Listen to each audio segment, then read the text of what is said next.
Jai Guruji, Shukrana Guruji. Going to read Light of Divinity. A girl grows up under Guruji. So, Om Namah Shivaya, Shivji Sada Sahai. Om Namah Shivaya, Guruji Sada Sahai.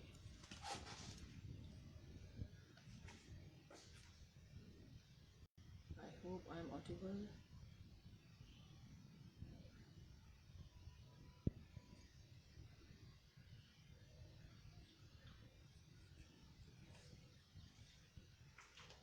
गुरु ब्रह्मा गुरु विष्णु गुरु देवो महेश्वरा गुरु साक्षात पर ब्रह्मा तमसे श्री गुरु देव नमः. The Guru is Brahma, Vishnu and the Lord of the Lords. The Guru is the living God. I prostrate myself before the Guru. My faith in God's kindness.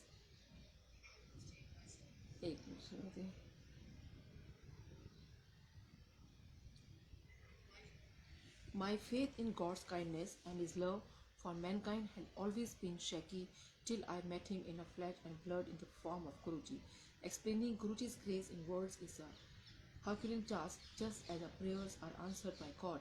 Similarly, Guruji's satsang bless the speaker and the listener and lead to bliss. I have heard that God gives us rewards and punishment according to our karma, but I have seen Guruji burning all our ill deeds in that heat of his divine fire to give us a better and more comfortable life than we would have had if we had not come to his holy feet.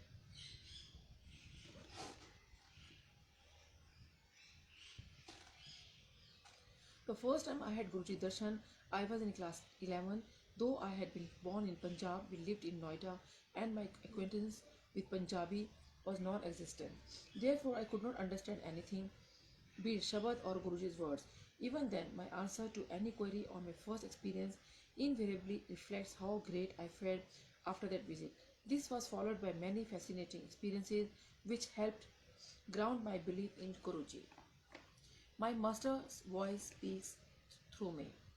On an annual day school function, I was tasked with delivering the opening speech. I had been doing such things regularly, but the time the chief guest was senior official, my conducted lines had the gathering putting their hands together. I was deluged with compliment as soon as I came off the stage. Every teacher and student with surprise on their faces told me that it seemed as if I had transformed while delivering a speech. An even bigger compliment came when the chief guest address was sound to be revolving around my speech. In fact, he retaliated my concluding words as his own conclusion. Everyone found it surprising, but I knew it was Guruji who has done it all. In fact, the moment I began my speech, I could sense an energy in me that enabled me to deliver the speech with great punch. Moreover, Guruji was with me in school number of times, for often I could smell his rosy fragrance, helping me through class 12. When I was moved to class 12, academic pressure mounted. One day while giving prasad, Guruji asked me about a subject I had opted for. I told him I was a commerce student, and he started asking me questions about economics.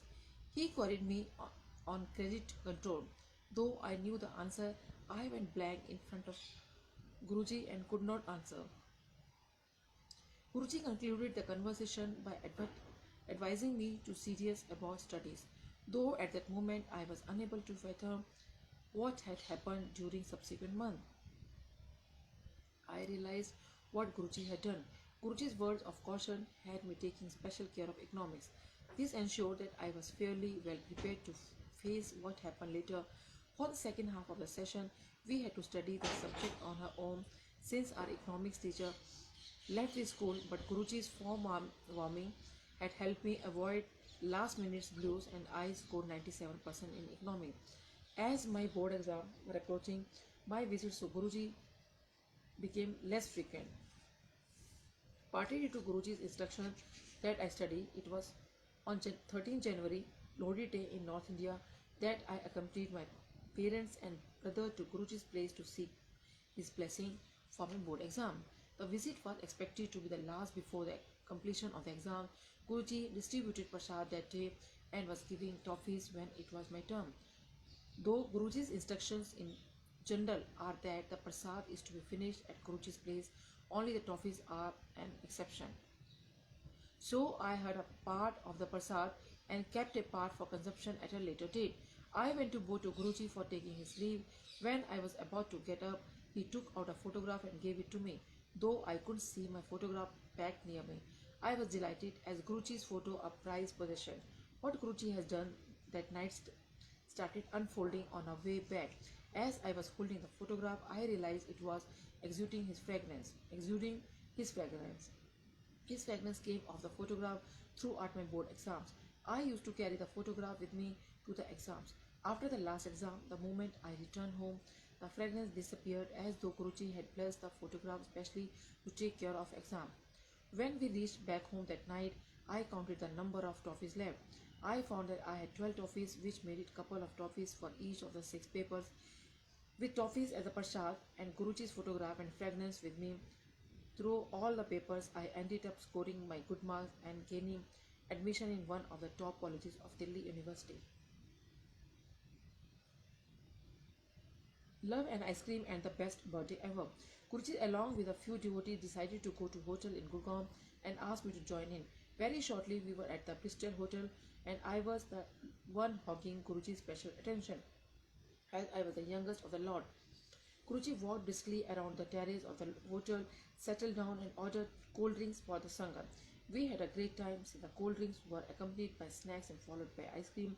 On a back home, while everyone was getting into their respective vehicles, Guruji specially inquired about my whereabouts and saw it to that I was comfortably placed with someone for a drop back at his place.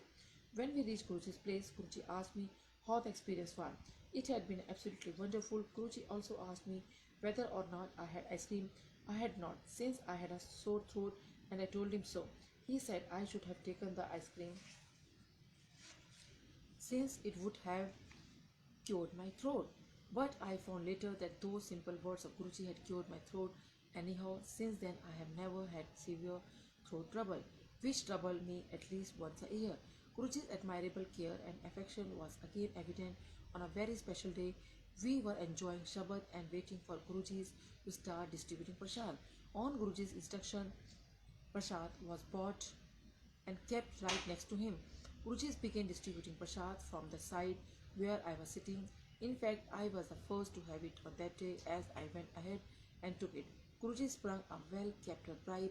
He conveyed to me in Punjabi that I should enjoy myself as this was my birthday.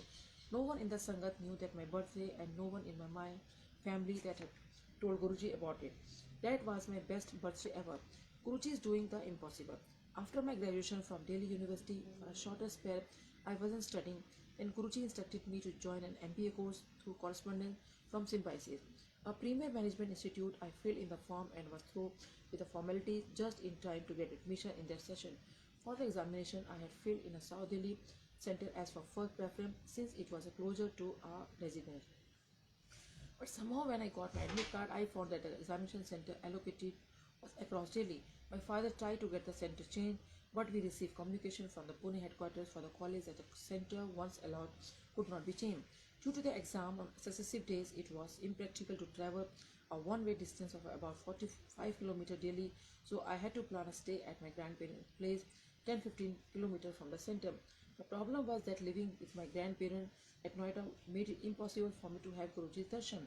I somehow managed the first exam, but even before the second exam, I was so upset that I began thinking of skipping the remaining exam. I cried as I wished and waited for Guruji's grace to pull me out of this situation. But what happened next was beyond my imagination. As all students were quietly writing the exam, a faculty member of the center turned up and inquired if anyone wanted to switch to an alternative center out of a list that included the one I had tried for. I pounced on the opportunity. After the exam, the faculty member told me that their center was facing a space crunch due to which this decision had been taken, and he confirmed the change of my center. I thus had the opportunity of visiting Guruji during my exams. Who except Guruji could have forced such a dramatic turn of events? Understanding Guruji's powers is much beyond our comprehension. They confound logic. Once, when the Sangat had assembled at Guruji's, an earthquake occurred. Everyone remained seated with Guruji in his seat, but it persisted for more than 8-10 seconds. There was some unrest. Sensing this and initially unmoved Guruji who had his legs folded on his chair but his feet down. The reverberations ceased. Yet another time, Guruji had gone to the Bade Mandir with some devotees, including me. At the entrance gate, construction was on and there was a patch of the wet cement. A wooden plank had been placed to facilitate the Sangat movement. We used to it cross over, but Guruji decided to walk through the patch. To our amazement, there was no mark left on the wet cement. When we examined the spot just after even a finger touch was leaving a mark.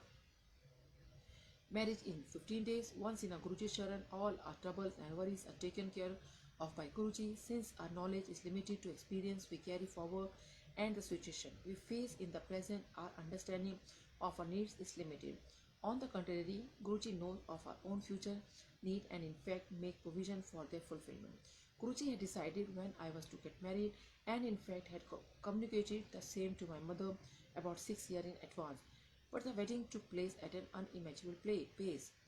In the beginning of April, Guruji suddenly asked my dad if any marriage proposal were under consideration. Dad told Guruji that though a relative had mentioned a proposal, we had not heeded it, since we were not seriously thinking about my marriage. Guruji asked Dad to go ahead and consider it with more seriousness. Dad thus reverted to the family.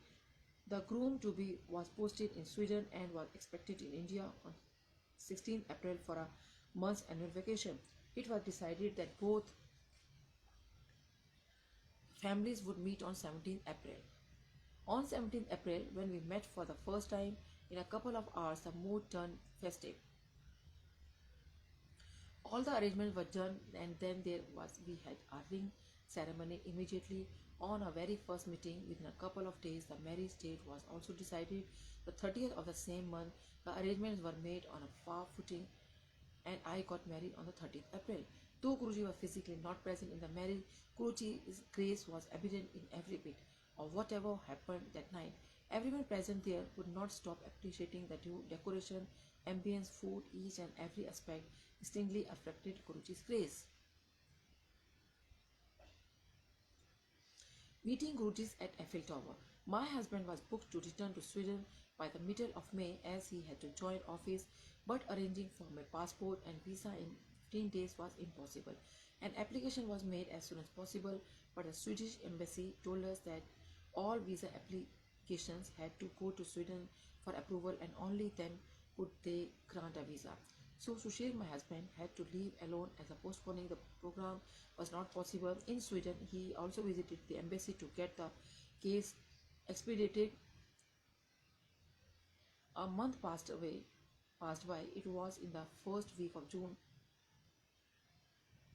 or 16th night and the countdown started.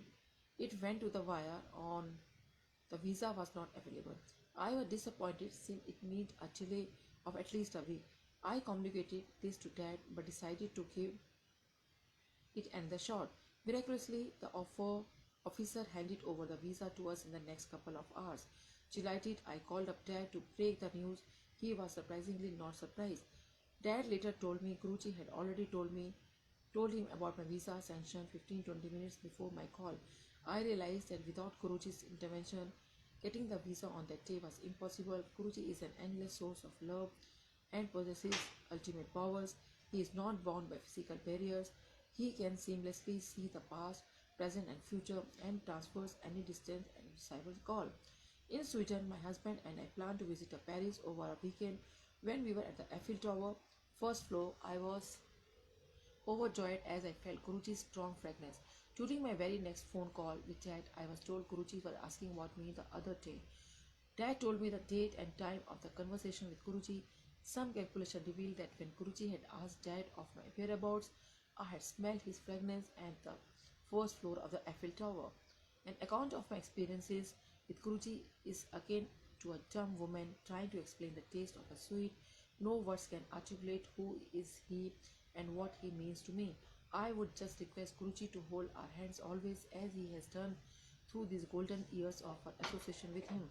It is said that Paras, that is philosopher's stone, converts iron to gold on mere contact, but Guruji converts a useless stone into a diamond. Only total faith and devotions are required. So this was a satsang by Aarti. the daughter of R.P. Singla uncle. So Jai Guruji, Shukrana Guruji, and happy Dashara to everyone. Jai Guruji.